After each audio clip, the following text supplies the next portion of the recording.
Ptolemy and Duarte Lopez from the imaginary help outside of Europe. The Portuguese and Congo governments were already quite friendly, so it is not surprising that Portugal was to help this nation when needed. In the mid-16th century, the Jagas invaded and changed course in Congo.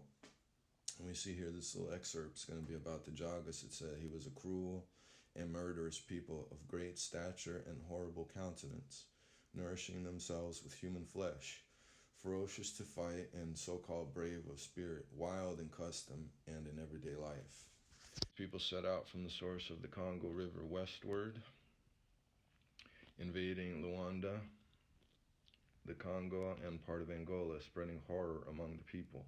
They were arrested by the Portuguese, called in the aid of King Alfonso of the Congo. The barbarians living in Africa, the Jagas, my people perhaps.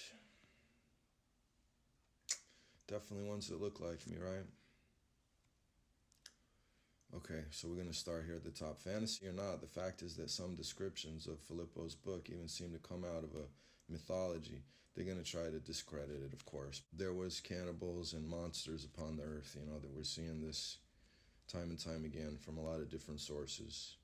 And so this is just another source given supporting evidence. So we're going to... In fact, the chapter referring to the Amazons of the kingdom of Monomotapa is considered by some experts as in whatever that is, along with the excerpt concerning the Anzigs.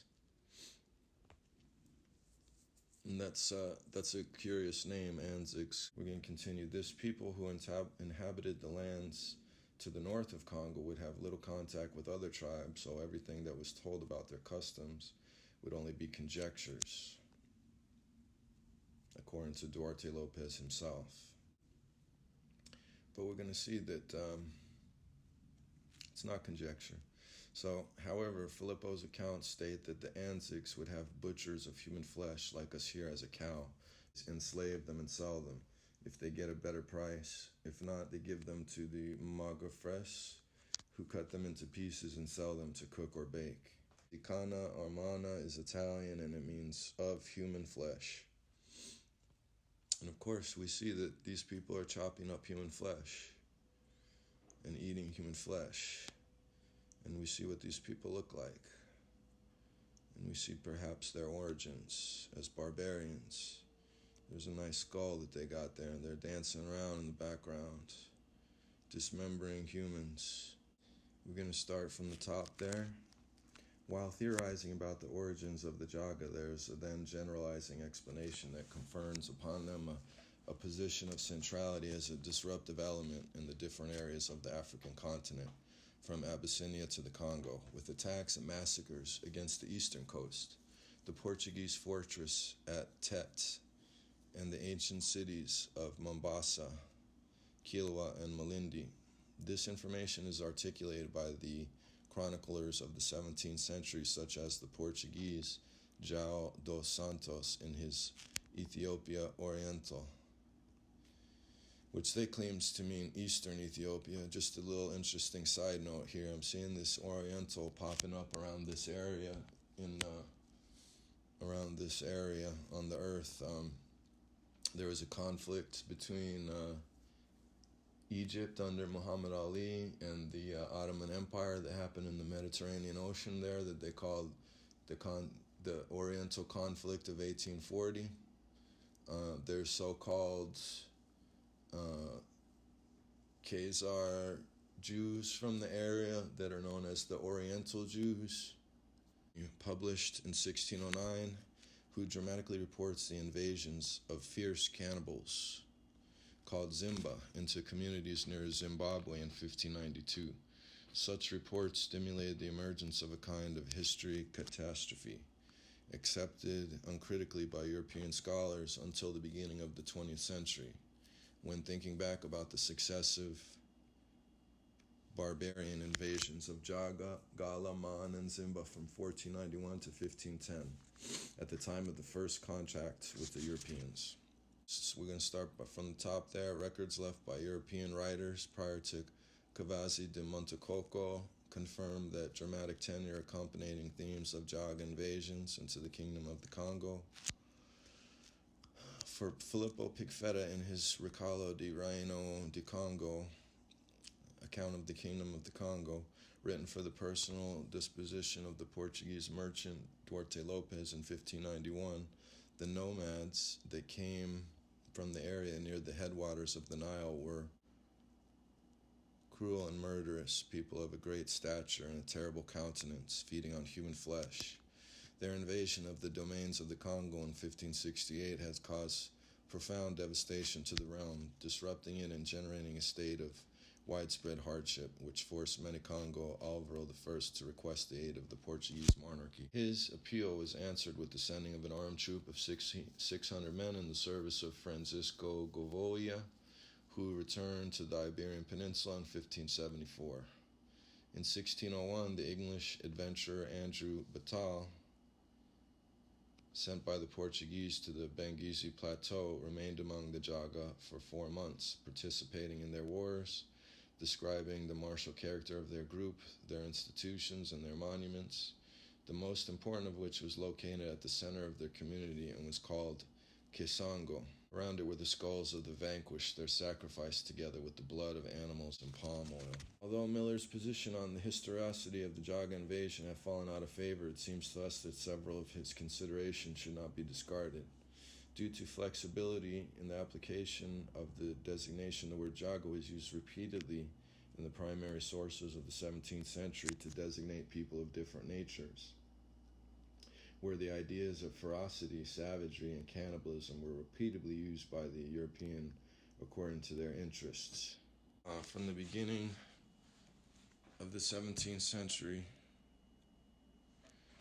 when disagreements within the Congo increased, the military support sent by the Portuguese gradually came to be remembered by the governors of Angola as a certain form of ascendancy in relation to the Manicongos.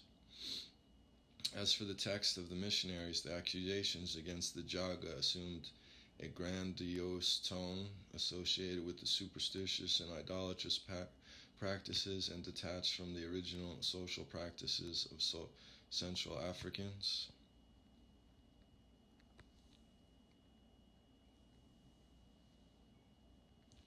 The first measure taken by Serafim de Cortana and Antonio Romano, the Capuchin friars who rebaptized Queen Nzinga, was to forbid the rite of the Jaga, which according to them consists of, okay, we're going to see how these people live. The rite of the Jaga. Number 1, not rearing children, but leaving newborns to the wild beasts or to bury them alive.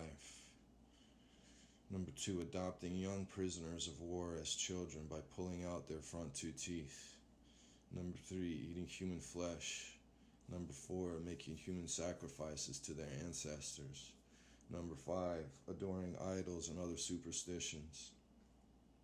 And I did read the rest of this article. It's a lot of fluff, but it does talk about how it was their funeral rites. Somehow when a member of their tribe died, they believed in sacrificing their captives. Just more abomination. And we're going to go to some images by Duarte Lopes. This is an image that I found after making the last video that I put onto the thumbnail. But I did want to go ahead and put it into a video just to show everybody. Here in the center, obviously, we have the king.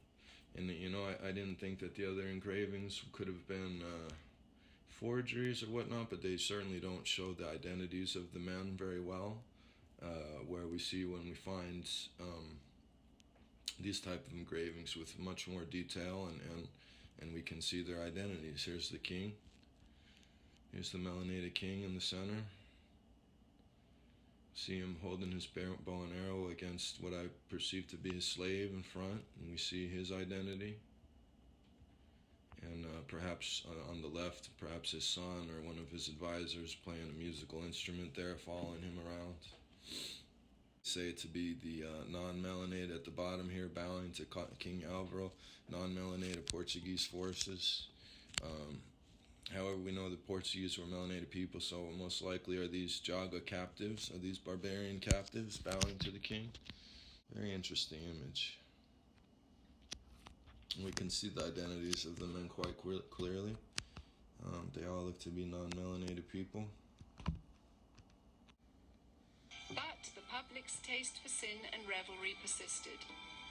In 1828, gang rioting during the Saturnalia-like Christmas celebrations got so bad that cities such as New York were forced to institute a professional police force for the first time in order to control the savagery. Second paragraph there. We see the early 19th century was a period of class conflict and turmoil. I know that they're going to turn it around to be something else. Perhaps what that sentence truly means is that the non-melanated slaves were starting to do uprisings. I don't know. Maybe the celebration was their time to be free. Like don't they teach in the false history? Don't they teach that? Don't we teach that the false story about melanated people being slaves? Didn't they say that back in that time that they gave them their day that they like to call Christmas was the time that they gave the slaves to have freedom?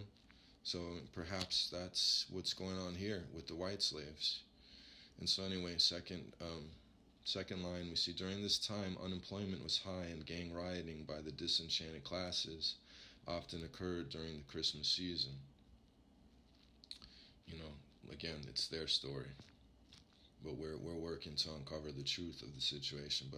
But here on the fourth line, we see the truth. In 1828, the New York City Council instituted the city's first police force in response to a Saturnalia riot. Okay.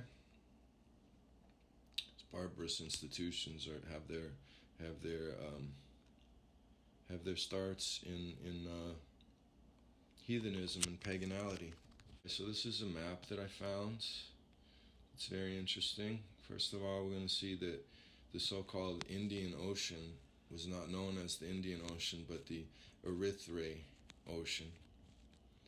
And I don't know the meaning of this word. I haven't looked it up yet, but I know that in this area of Eastern Africa is a country now called Eritrea. And then we're going to see that the land here that's so-called designated as India has absolutely no designation as India here. However, we see just to the west of India, we see Scythia. And finally, we're just going to go over here. We see Egypt, the top left of the map. And as we go down, we see Barbaria, the land of the barbarians. So it is absolutely supports the story of Duarte Lopez and Pigfetta and many others, that there was abominable mixed races of heathens and Nephilim and the fallen and all sort of different disgusting abominable creatures eating man and waging war on the sons of men. And we knew that there were barbarians in northern Africa, but here we see there is barbarians in eastern Africa. This would be Somalia, it's present-day Somalia and Ethiopia. And so we're going to finish up with a reading that I think is appropriate. Verse 1, for the ungodly said, and they're going to tell every single way that they think and tell me that the word of Haya does not match up with reality of the way that the white man is, of the way that the barbarian is. Verse 1, for the ungodly said, reasoning within themselves, but not aright, our life is short and tedious, and in the death of a man there is no remedy. Neither was there any man known to have returned from the grave. Now that is not true, for we know that the righteous continue. Verse 2, for we are born at all adventure, and we shall be hereafter as though we had never been. Haya. For the breath in our nostrils is as smoke, and a little spark in the moving of our heart. which being extinguished, our body shall be turned into ashes, and our spirit shall vanish as the soft air. This is very true. They're going to vanish in the fire. Verse 4, and our name shall be forgotten in time. I can't wait. I think of Psalm 37 here, where I believe it's 37, where it speaks about the wicked man and how the wicked man once spread himself out like a green tree, but though I went to look for his place, I could find it no more, and it did not even remember him. Here, verse 5: For our time is a very shadow that passeth away, and after our end there is no returning, for it is fast sealed that no man cometh again. Verse 6: Come on, therefore, let us enjoy the good things that are present, and let us speedily use the creatures as in youth. Now tell me these aren't the words of the barbarian. Verse 7: Let us fill ourselves with costly wine and ointments, and let no flower of the spring pass us by. These are certainly the words of the unrighteous, the wicked, that do not sacrifice. Verse 8: Let us crown ourselves with rosebuds before they be withered. Verse 9: Let none of us go without his part of our voluptuousness. Let us leave tokens of our joyfulness in every place, for this is our portion, and this is our lot. And that's true, because they'll have no life. We will have no life after this life. And again, I beg upon the mercy of Haya, upon the Ishi, to 10. Let us oppress the poor righteous man. Let us not spare the widow, nor reverence the ancient gray hairs of the aged. 11. Let our strength be the law of justice, for that which is feeble is found to be nothing worth. 12. Therefore let us lie in wait for the righteous, because he is not for our turn, and he is clean, contrary to our doings. He upbraideth us with our offending the law, and objecteth to our infamy the transgressings of our education. Thank goodness for Israel. Thank goodness. Thank Haya for the people, his people, that were here to display truth and righteousness. For otherwise I would have absolutely no chance. 13. He professeth to have the knowledge of Haya, and he calleth himself the child of the Ishi. 14. He was made to reprove our thoughts. He is grievous unto us to behold, for his life is not like other men's. His ways are of another fashion. 16. We are esteemed of him as counterfeits. Absolutely. He abstaineth from our ways as from filthiness. He pronounceth the end of the just to be blessed, and maketh his boast that the Ishi is his father. Let us see if his words be true, and let us prove what shall happen in the end of him. 18. Are these not the words of the barbarian? For if the just man be the son of Haya, he will help him and deliver him from the hand of his enemies. 19. Let us examine him with despitefulness and torture, that we may know his meekness and prove his patience. Let us condemn him with a shameful death, for by his own saying he shall be respected. Such things they did imagine and were deceived, for their own wickedness hath blinded them. As for the mysteries of Haya, they knew them not. Neither hoped they for the wages of righteousness, nor discerned a reward for blameless souls. 22. For Haya created man to be immortal, and made him to be an image of his own eternity. Nevertheless, through envy of the devil came death into the world, and they that do hold of his side do find it.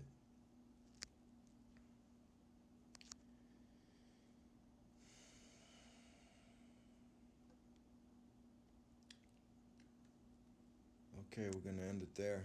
Shalom.